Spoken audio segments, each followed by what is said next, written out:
nder jeɗɗiije cakitiiɗe ɗe peewol no ɗon waɗa sanne nder jemma warde subana on. Ɗum waɗi ko nimɓe hewɓe ngarti e fina tawaande on ƴilfagol yeru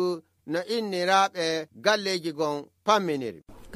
Gonga wakkati pewol minen kuɓɓa hiite nder cuuɗi amin ngam min ƴulto nde ni suudu wuli min bara hiite gen ngam nde ni pewol ngol ɗuuɗi sai neɗɗo yurmake sukaaɓe leɗɗe no ƴaadi ƴulɓe no ƴaadi sai dai a fafata saboda sanyi ne yasa muke ngam pewol waɗi minen kuɓɓa hiite nder cuuɗi woɓɓe nde ni ɓe kuɓɓi hiite ɓe barata hiite gen faa ɓe pukko ɓe barayŋe ko woɗi woni nde ni a huɓɓi hiite nder suudu bara hiite gen fadde pukkoto ɗon nonno subana de ni weeti minen kuɓɓa hiite nde nyawli min nyifa hiite gen min kiryo sukaaɓe amin ɓe jaha jande idan sesi makaranta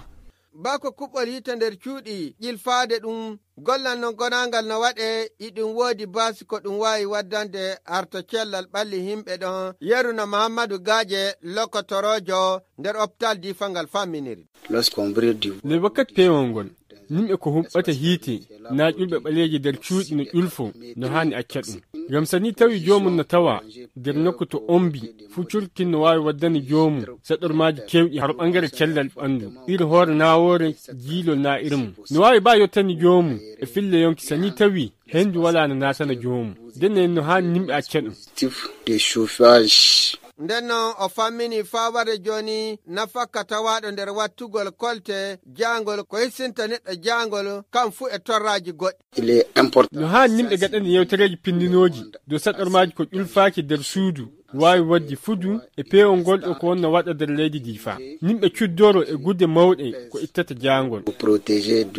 Allah e jangol tokkitingol hen e wadde ngol iɗum wajibino e tindinde himɓe ngatta kolte jangol ngam renude ko'e mum e hissinde ko'e mum saaruji goɗɗi.